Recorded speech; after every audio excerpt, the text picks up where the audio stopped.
All right, so today we're diving into a story of betrayal that is, well, it's just uniquely modern, intensely personal, and frankly, completely bewildering.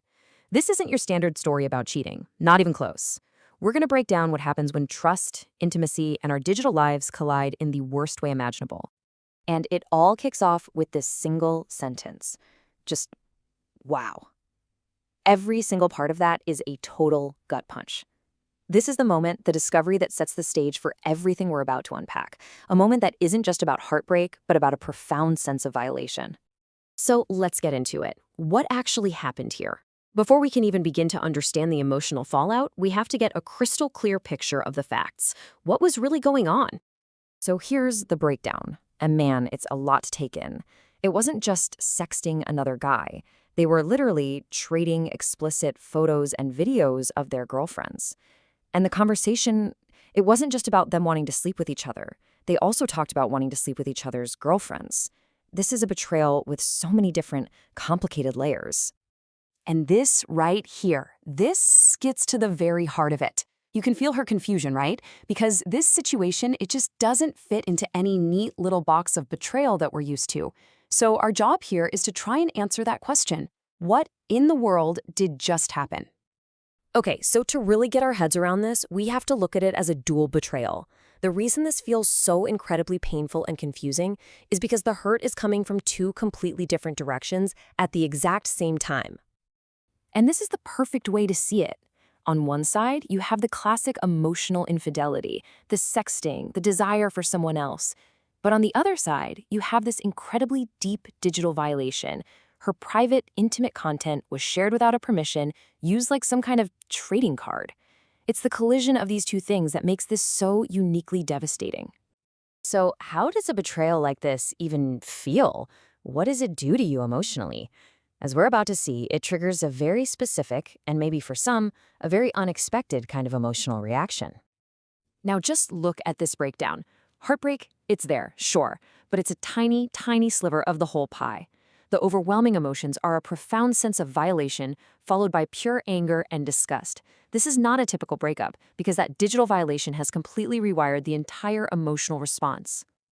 And to really understand just how different this reaction is, she gives us her own baseline. She says, normally a breakup means sadness, it means tears. That's the familiar, expected kind of pain. But not this time. No way. The feeling of being violated has totally eclipsed any sadness. It's been replaced by this raw, white-hot anger, a feeling of betrayal that cuts so much deeper than just a broken heart. I mean, her own words just lay it out perfectly. She acknowledges the heartbreak. Yeah, it's there, but it's completely overshadowed. The real wound, the thing that defines this whole experience, is that feeling of being violated and just disgusted. But here's the thing. This story doesn't just end when the relationship does. The digital part of this betrayal creates this unique, very modern kind of anxiety that sticks around long, long after the breakup. It doesn't just go away. What happened to her actually has a name: non-consensual pornography, or NCP. And the most terrifying part of that definition for her, and for anyone in this situation, is that phrase, permanent digital footprint. Once that content is out there, she has zero control. And that creates this lasting fear of where it is and where it could end up. And that's the first fear that hits you, right? This terrifying thought that your most private, intimate moments could just be out there, public, forever attached to your name, and there's absolutely nothing you can do to stop it. And then, just when you think it can't get any worse, this even more chilling question pops into your head. She only saw one conversation. What if there were others? The sheer scope of the violation is a complete unknown, and that uncertainty, well, it's its own special kind of torture. So, let's just quickly recap the big takeaways from all this. First, we've seen how betrayal today can be incredibly complex, mixing that classic emotional cheating with a digital violation. Second, that feeling of being violated can be way more powerful than simple heartbreak, sparking anger and disgust instead of sadness. And finally, this kind of digital betrayal leaves behind a lasting fear, a loss of control over your own privacy that just doesn't go away when the relationship does. Which leaves us with this one final massive question. Her story is deeply personal, but it brings up a huge issue for every single one of us.